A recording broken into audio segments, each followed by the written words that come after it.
Donald Peterson presents the true adventures of Junior G-Men.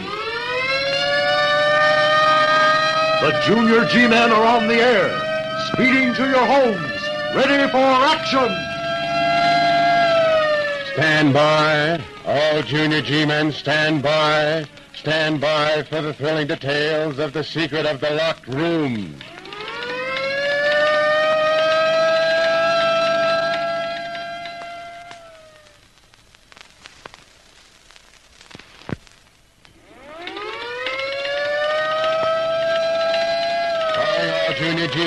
Calling all Junior G-Men. Stand by for report of Junior G-Man Bob Stewart concerning... The secret of the locked room. Report number 972 in 3 parts is given by Operator Bob Stewart of Wendover.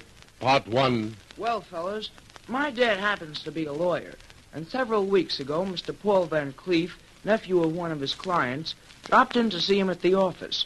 He seemed to be upset about something, and before very long... It's about my Aunt Martha that I've come, Stewart. I'm terribly worried about her. What's the matter with her, Paul? Isn't she feeling well? Physically, she's feeling as well as ever. Or is that just another way of saying that mentally She's upset, Stewart. Terribly upset. She's pretty old, you know, and I'm afraid she's beginning to imagine things. What sort of things? Well, as you know, we opened up the old country place last spring. There are just the 3 of us living there, Aunt Martha, old Jacob Graves, the butler, and me. Well, all of a sudden, I noticed that with the passing of each day, Aunt Martha was getting paler, thinner, more and more nervous. You questioned her, of course. Of course. And at first, she refused to explain. I kept after her, though, and finally she told me that she was convinced that... Well, this is going to sound ridiculous. What is it, Van Cleef? What did she tell you? She believes the house is haunted. Haunted? You mean to tell me that... I warned you, Stewart. I told you it would sound ridiculous. Yes, I know, but, well, this is too ridiculous. Your aunt's old, but she's an intelligent woman, always has been. And I can't... Oh, look here, Van Cleef, whatever made her think such a thing? I'd rather she told you that herself. You mean... I wish you'd arrange to pay us a little visit. I want you to see Aunt Martha yourself. She's really a pitiful sight. I see. Have you had her examined by a doctor? No, I haven't. I've been afraid to do anything like that. Afraid? Yes, afraid. Afraid of what a doctor might say. Besides, you're her lawyer, Stewart, and I want you to see her and talk to her before anything else is done. Well, I suppose I could drive up on a Saturday afternoon. It wouldn't be a very long drive, just about 30 miles, isn't it? Yes, just about. You could stay for dinner. And then, after you've had a talk with her... Well, after I've had a talk with her, we'll have a little talk, and we'll see what we can do about getting her over this. Then you will come? Yes, I will, this Saturday. Good. The sooner you see her, the better I'll feel. The whole thing has me on. You don't suppose the Van Cleefs will mind my coming, do you, Dad? Oh, I hardly think so. Miss Van Cleef has always been very fond of children. Her nephew, well, he seems to be pretty regular. Not a bit like his father. His father's dead, isn't he, Dad? Yep, died several years ago, just a few months before Paul went to live with his aunt. Wasn't there some trouble between them? Between whom? Miss Van Cleef and her brother. Well, yes, there was some trouble, Bob. Miss Van Cleef and Paul's father never got along very well together. Why not? Oh, he was, well, kind of lazy, I guess. That's why he was disinherited by his own father. Disinherited? Yep. Got off without a penny. And according to what Miss Van Cleef has told me, it was just because he wouldn't work. Henry was the sort of... Yes, Miss Van Cleef's brother, Paul's father. His name was Henry. Oh, I see. Well, what about him? Well, he wasn't very ambitious, son. He preferred to stay around the house and play on that violin of his. Then one day, his father walked...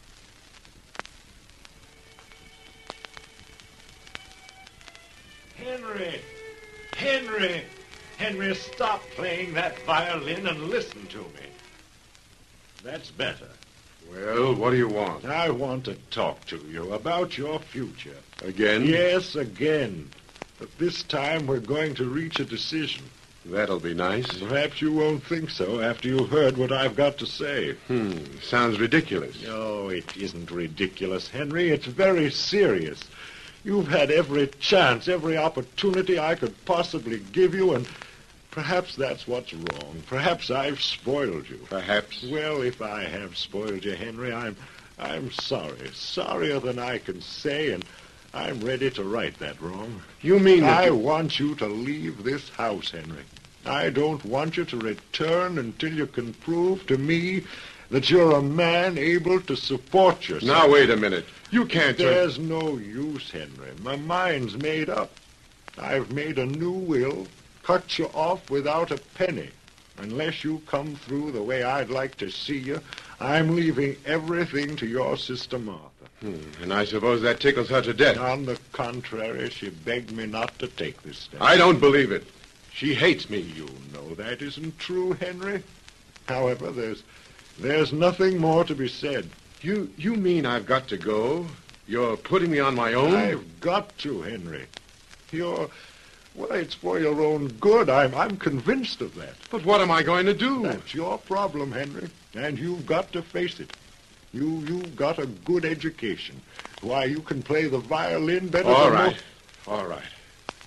But you'll regret this. I hope not, Henry. You will, though. And so will Martha. Yes, so will Martha. And so, Bob, Henry packed his things and went away. What happened then, Dad? Well, a few months later, his father died, and naturally, the entire estate was given over to Martha Van Cleef, Paul's aunt. I see. And Henry, what happened to him? Did he get a job? No, he didn't. The girl he married had quite a bit of money of her own, and they lived on that. By the time he died, there was hardly anything left, and Paul, having lost both his parents, was taken in by his aunt. That was kind of nice for... Yes, it was. Paul has certainly shown his appreciation in a good many ways. Miss Van Cleef has often told me that she wouldn't know what to do. Well, it wasn't long before we arrived at the Van Cleef's place in the country, and that night, after we'd finished eating... Is there anything else, sir? No, that'll be all, Graves. You can go. Yes, sir. Very good, sir. Oh, Graves, Yes, Mr. Van Cleef? you can close that door, please, on your way out. Yes, There's sir. a bit of a draft. I noticed it myself, sir. You know, Miss Van Cleef, I'm a little worried about you. Worried? About me? Yes, you've gotten so thin and your face is so pale. Aren't you feeling well? I'm all right. Quite all right. It's just that... Go on, Aunt Martha. Tell him. Perhaps Mr. Stewart will be able to give some sort of explanation. I'm afraid not. Won't you let me try? Go on, Aunt Martha. Tell him. You'll think I'm crazy. Oh, that's ridiculous. He won't think anything of the kind. Will you, Mr. Oh, Stewart? of course not. You're sure? Quite sure. All right, then. I will tell you. This house is haunted Haunted?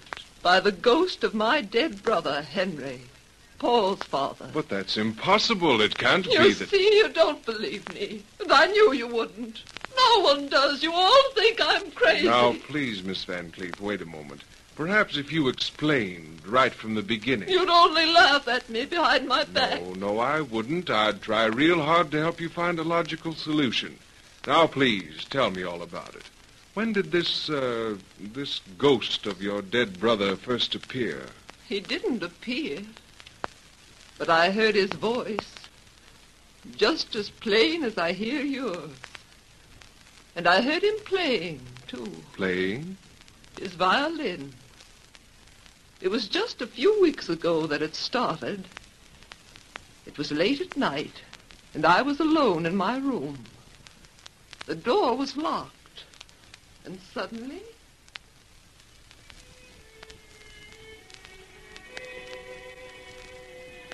What's that? That music. Who's playing that music? And that piece, it's so familiar. I've heard it before. A long, long time ago. Why, it seems almost as if... Wait. I remember now. It's the piece Henry used to play. The same old tune.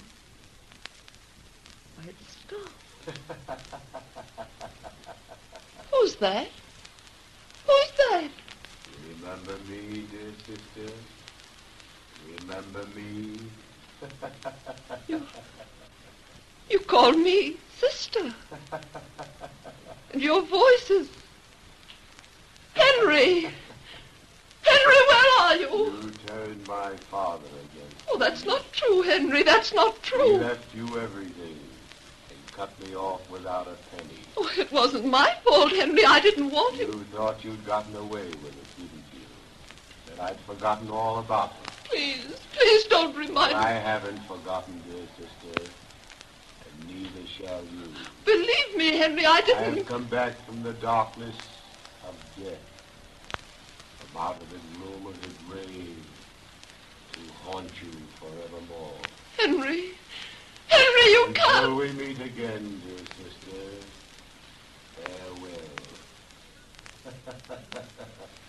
Farewell. Please.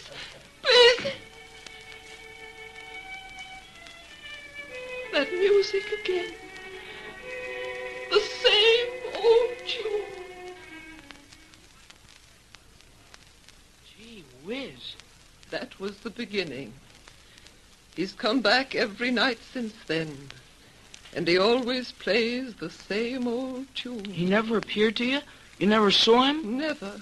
Are you sure it was your brother's voice? Are you sure? Sounded like him. Just like him.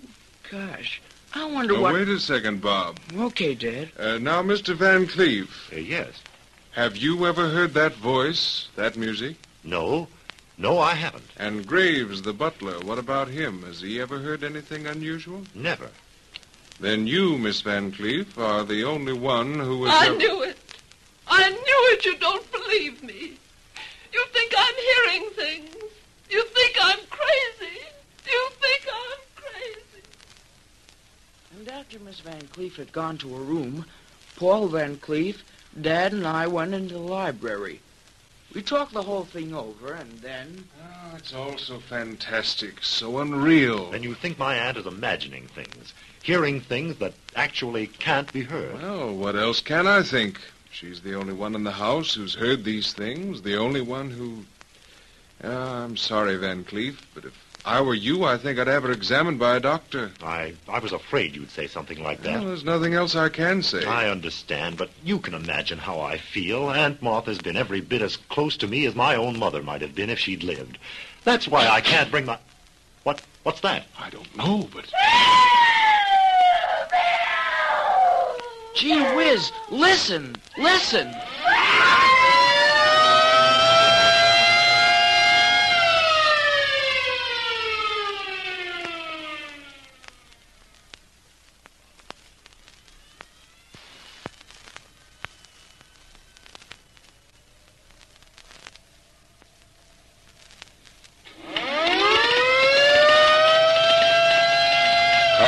Junior G-Men, calling all Junior G-Men to report at once to points of duty. Calling Junior G-Man Bob Stewart to report to Director Donald Peterson at the next meeting on this station to continue report concerning... The secret of the locked room.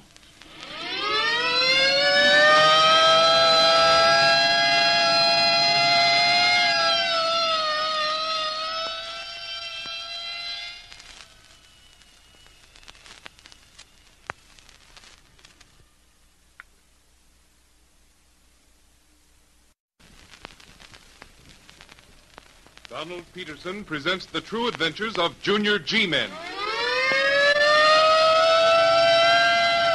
The Junior G-Men are on the air, speeding to your homes, ready for action! Stand by. All Junior G-Men, stand by. Stand by for the thrilling details of the secret of the locked room.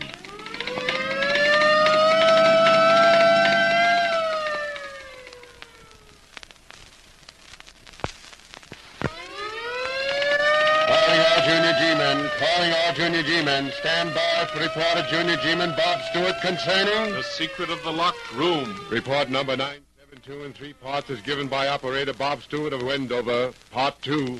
Now, my dad is a lawyer and has as a client a Miss Martha Van Cleef, who lives about 30 miles from Wendover with her nephew Paul and an old butler named Graves. Well, several weeks ago, Paul Van Cleef came into the office and asked Dad to ride out to see his aunt because he was worried about her. He seemed to think that she was, well, as he put it, imagining things, mainly that the house was haunted. Dad agreed to make the trip and took me along with him. On the way, he told me that Henry Van Cleef, Paul's father, hadn't been very ambitious. He preferred staying around the house and playing his violin to working, and had finally been disinherited because of his laziness. He never got along very well with his sister Martha, and until the day of his death blamed her for his being disowned. Well, after we'd arrived and had eaten dinner, Paul's aunt told her story. She said that every night for the past several weeks, she'd heard a violin softly playing one of her brother Henry's favorite tunes, and his voice saying that he'd come back from the dead to haunt her. After she'd finished her story and gone to her room, Paul Van Cleef, Dad, and I went to the library. We talked the whole thing over, and then, all of a sudden... What's that? I don't know, but... Gee whiz, listen! Listen! It's Aunt Martha. She's screaming for help. Follow me. Aunt Martha! Aunt Martha! She doesn't answer. There isn't a sound. She must be... What's that? Who's there? It is I, sir, Graves. I heard the scream, sir, and I thought... Of course you did. We all did. Yes, sir. Well, come along, up these stairs. Yes, sir. And hurry. Yeah, very good, sir. You coming, Stewart? I'm right behind you. Gee whiz, Dad, what do you suppose happened? Well, I don't know, son, but we'll soon find out. Now, hold it. Hold it, wait a second. Aunt Martha! Aunt Martha! Well, we'd better not waste any time, Van Cleef. We'd better go right into her room. Yes, of course. Come along, follow me. Shall I come too, sir? Yes, of course, Grace. Come along. Yes, sir, very good, sir. Now, just a moment. Aunt Martha! Aunt Martha! Are you all right? Are you... Try the door, Graves. Hurry. Yes, sir, at once, sir. It seems to be unlocked, sir. Good. Come on in, all of you. We'll see you. Good heavens. What's the matter? What? There, on the floor, lying beside the... But hurry. Give me a hand, someone. Help me lift her up on the bed. You better not touch her, sir. Not to touch her. No, sir. And why not? Well, she might be dead, sir. Dead. Yes, sir, and the police would want to see that the body had not been disturbed, sir. The body? Well, wait a moment.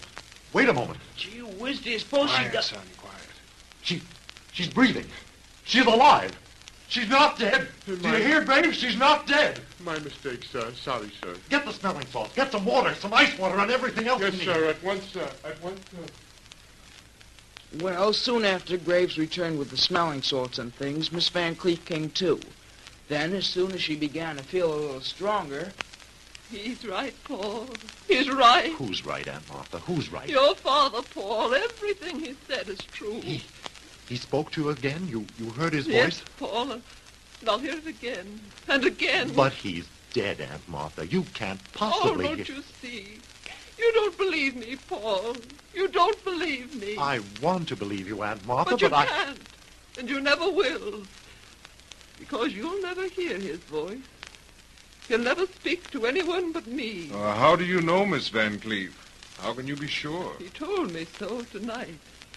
Just before his picture fell from the wall. His picture?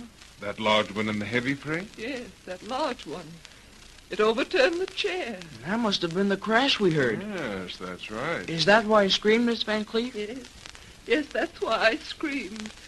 I was so frightened, so afraid. But I mustn't admit that, must I? I mustn't show my fear. If I do, you'll think I'm crazy. You'll think I'm crazy. Well, not at all, Miss Van Cleef, but, well, Oh, I can see it in your eyes. You think I'm losing my mind. And who knows? Maybe you're right. It's all so real, though. I can hear him so clearly, just as if he were here in this very room. And that tune he plays on the violin, it's always the same, always the same. Tonight again, I just turned out the lights and was sitting in that chair, there by the window. The moon seemed so bright, and then suddenly, and the task beneath the music again. Same old tune, same old tune. Oh, Henry, Henry, why are you doing this to me? Why and how long is it to go on? How long? Am I never again to know a moment's peace, a night of... Stop. Oh, the laugh again. His laugh. We meet again, dear sister. We meet again. Yes. Yes, Henry, we meet again. Oh, Henry, wherever you are, I beg you. You've lost your mind, dear sister. Amusing, isn't it? Very amusing. Oh, Henry, if only you'd listen. You're beginning to doubt yourself, are you not, dear sister? You're beginning to doubt yourself. Yes, yes, I am. I'm beginning to... You think it's strange, do you not, that no one else has ever heard my voice? That to you alone that privilege has been given. Yes, yes, I think it's... Well, rest assured, dear sister, no one else shall ever hear me. Only you. Only you. Oh, please, please, Henry, if only you come... Farewell, dear sister, until we meet again. Until we meet again. Wait. The music again.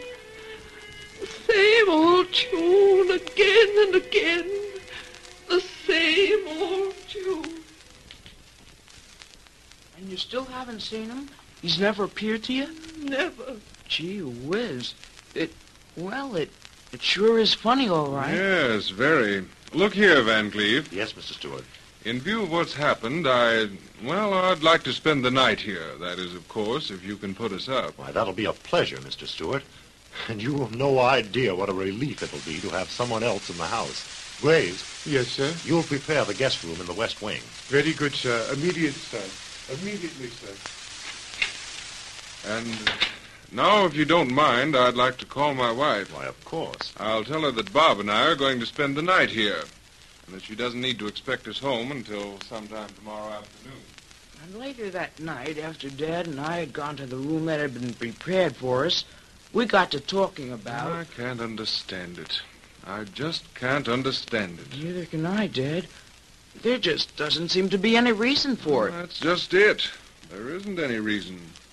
You know, Dad, I wonder if that voice would follow Miss Van Cleef wherever she went. What do you mean? Well, suppose we were to swap rooms with her, just for tonight. You mean... If only we three, Miss Van Cleef, you and I, knew about the switch, and if the voice followed her, then we'd know for sure that she's either hearing things or that she's, well... Or that she's mentally unbalanced. Yeah, that's it. And you believe that there's something about that room that's responsible for... I don't know what to believe, Dad, but, well, gee whiz, it's a possibility. Yes, it is. A good possibility. Then you'll try it? You'll swap rooms with Miss Van Cleef and... Well, she'll agree, son. It's up to her. Now, here's what we'll do. As soon as we're sure that everyone's gone to bed, And a little later, after everything was all quiet, Dad and I slipped down the corridor to Miss Van Cleef's room. After we'd explained the whole plan... It wouldn't do any good. Not a bit. But you can't be sure of that, Miss Van Cleef. You can't I be... am sure. Henry's voice would follow me. It will always follow me right to my grave. I can't escape it. No, of course not. Not if you won't try. I will try. Anything. Anything within reason. Well, then agree to this switch. You go to your room and let us stay here. You're not afraid. Afraid of what? The voice of a ghost? No, Miss Van Cleef, we're not afraid. And if you let us stay here, we may be able to prove that there's no reason for you to be afraid. Well, oh, very well. I'll do as you say. Now, look, you'll have to be very careful. The whole success of this plan depends on your not being seen by anyone. Do you understand? Yes, I understand. Good. You see, Miss Van Cleef, if that voice follows you to another room, if it speaks to you there, Then we'll be sure that, well, that it's really the voice of a ghost. Oh, but I am insane. Yes, Mr. Stewart, I understand. I understand. Well, the switch was made without a bit of trouble. Miss Van Cleef went to our room, and we stayed there in hers. Later, as Dad and I were talking... Well, how about it, son? You feel like turning in? Well, I don't know, Dad. I'm afraid I don't feel very much for sleeping. I see. You're not afraid. Oh, no, Dad, not a bit. It's just that, well, I'm just not sleepy, that's all. I see. Well, I'm not very sleepy myself. We'll just... Oh, doggone. What's the matter, Dad? I just happened to remember. I left my pipe down there in the library. I can do without smoking it, of course, but I'd hate to have anything happen to it. It's the one your mother gave me last Christmas. Want me to go down and get it for you? Oh, no, son. I'd rather get it myself. That is, if you're not afraid to stay up here alone. How about it? I'm not afraid.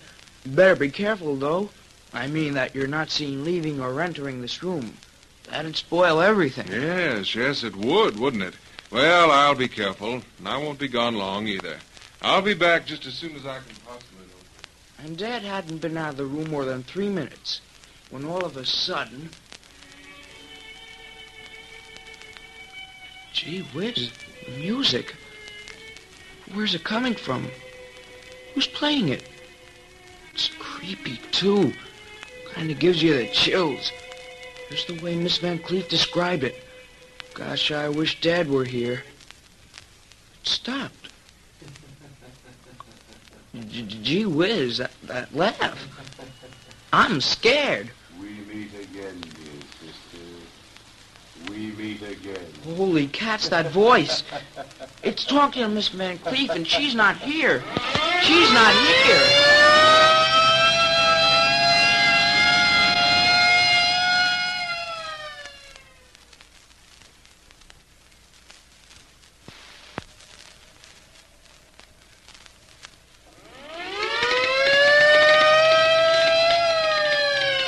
Junior G-Men, calling all Junior G-Men to report at once to points of duty.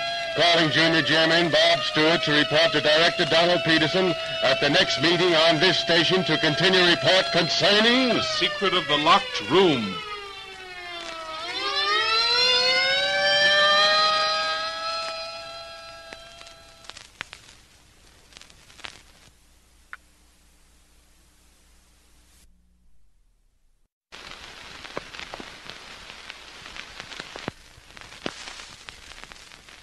Donald Peterson presents the true adventures of Junior G-Men.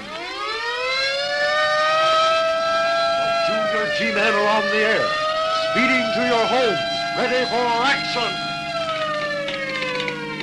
Stand by. All Junior G-Men stand by. Stand by for the thrilling details of the secret of the locked room.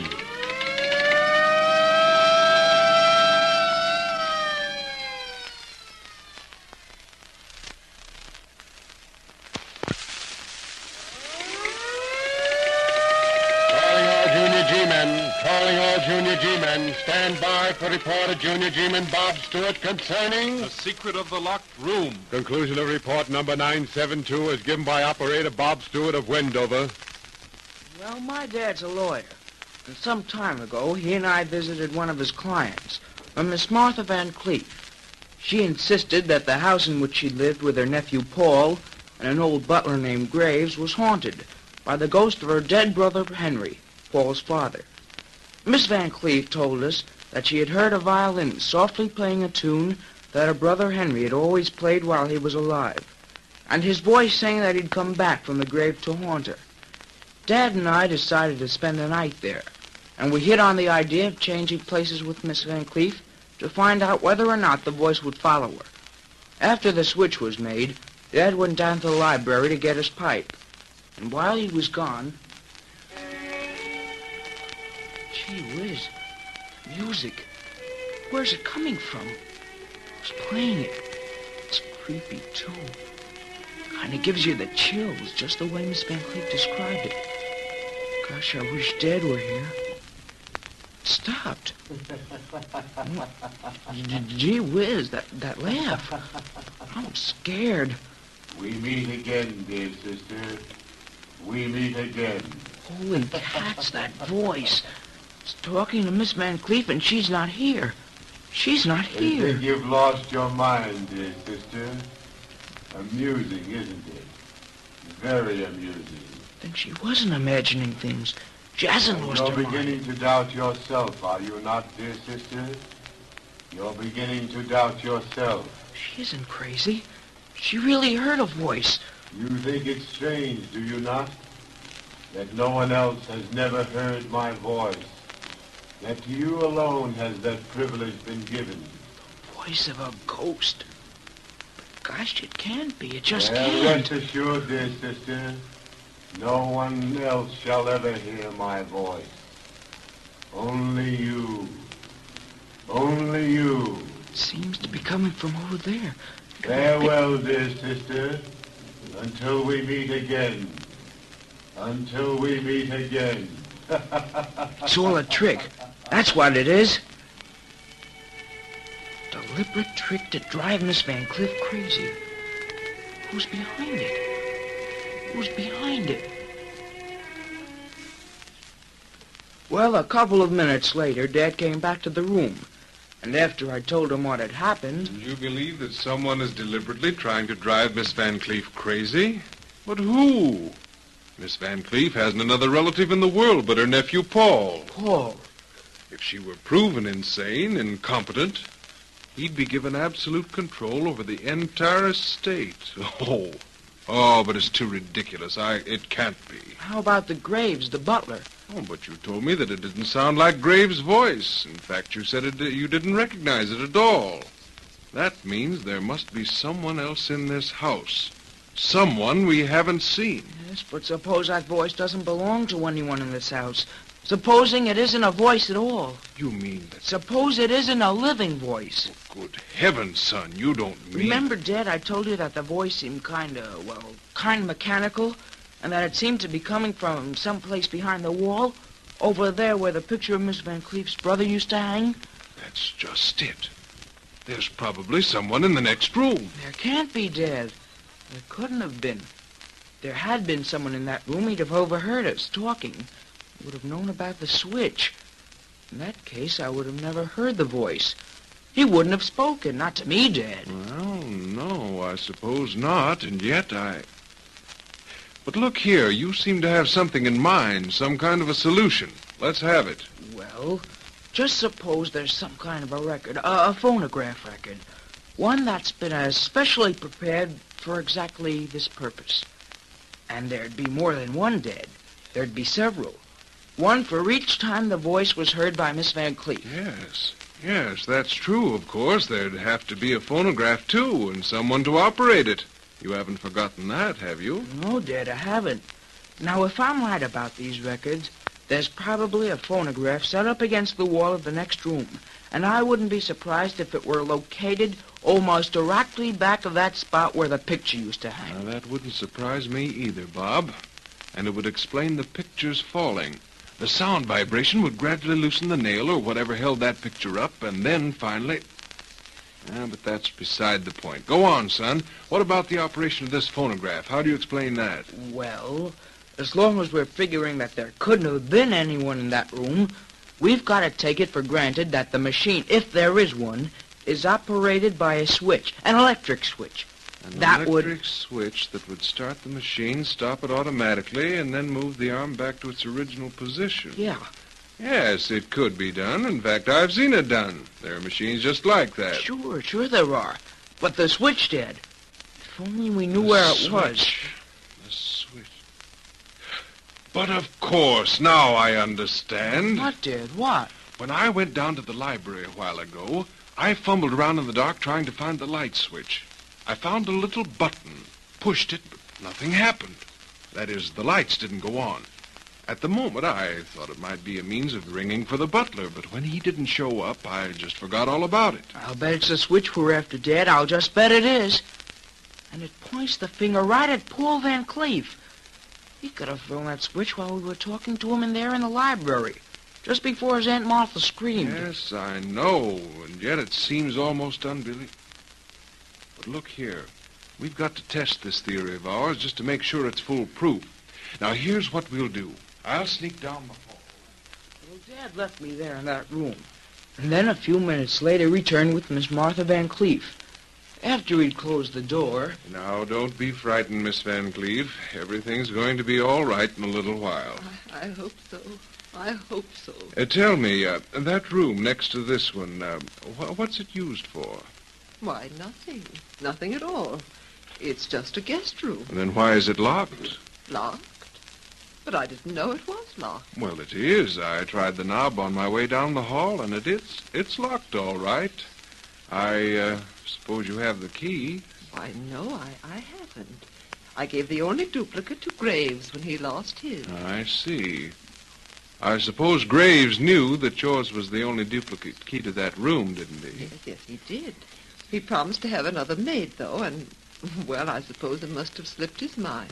Yes. Yes, I suppose it must have. Well, at any rate, Graves has the only key to that room in existence. Is that right? Yes, it is. Gee whiz, Dad.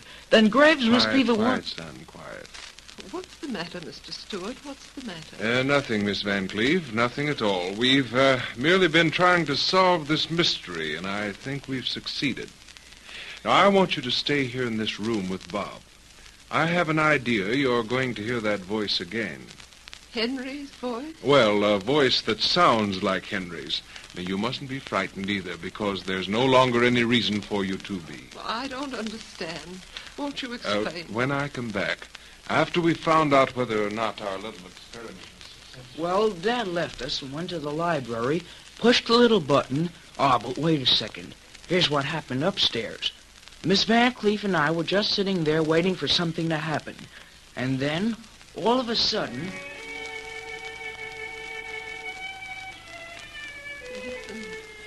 Listen. The music.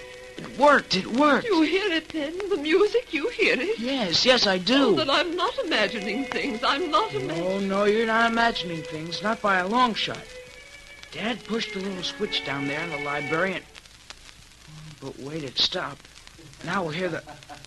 There it is, the laugh, the same laugh. We meet again, dear sister. We meet again. Those words.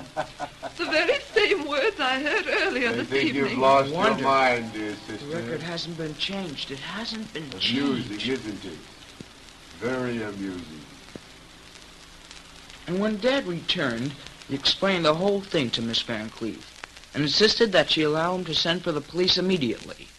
It was just about half an hour later that two detectives arrived, and naturally their arrival awakened Graves and Paul Van Cleef. In the meantime, Dad told the whole story to the detectives, and they immediately checked on it. Then, after Graves and Miss Van Cleef's nephew came to her room, one of the detectives went down to the library, pushed the button, and started the record playing. Is it near it's finished?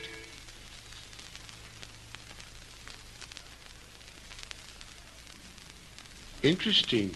Very interesting. Quiet, Graves, quiet. Now, Graves, now is the time to talk. Talk, sir? But what shall I say, sir? Well, suppose you use your own judgment. Very good, sir. I should like to say, sir, that this has been most entertaining. And that's all? That's quite all, sir. I see. And you, Van Cleef, is there anything you'd like to say? You seem to have discovered something. Yeah, that's right. And with a little time, we can discover a great deal more. However, you can save us that time, Van Cleef. You can confess. So, you want me I to... beg pardon, sir. But if I were you, sir, I wouldn't say anything that I'd have cause to regret at a later time. Oh, you wouldn't? No, sir. Well, Graves, you're going to do a little regretting on your own, because I'm going to tell everything I know. And as you know, I know If you'll plenty. forgive me, sir, it's my opinion that you're a bit of an idiot, sir. You know, Graves, I believe you're right. I am an idiot. And I proved it when I fell for that line you handed me. Aye, sir? A line, sir? Yes, a line. And like the poor fish I am, I didn't see the hook on the end of it. Let's have it, Van Cleef. What's it all about? Well, to begin with, ever since I came to stay with Aunt Martha, Graves has been nagging me, always telling me that my father was cheated out of his rightful inheritance and that I, as his son, should control at least half of this estate. The more I listened to him, the more insistent he became, and he finally outlined this plan. This plan to drive your aunt insane? Yes. Well, Paul, how could you? I planned to leave everything to you. I know, Aunt Martha, I know, but I couldn't wait that long. Graves wouldn't let me. Well, we went ahead. Had those records made by an actor who didn't know what they were to be used for. He thought it was some kind of a joke. Well, it was a joke, and the laugh's on me. Definitely, sir. Definitely. Go on, Van Cleef. You had these records made, and then... Well, we rigged up the phonograph and that switch down there in the library. It looked like a perfect setup. And at the time, I couldn't see how we could possibly fail in any way because... And in order to punish Graves, who was really the more guilty of the two, Miss Van Cleef was forced to prosecute her nephew.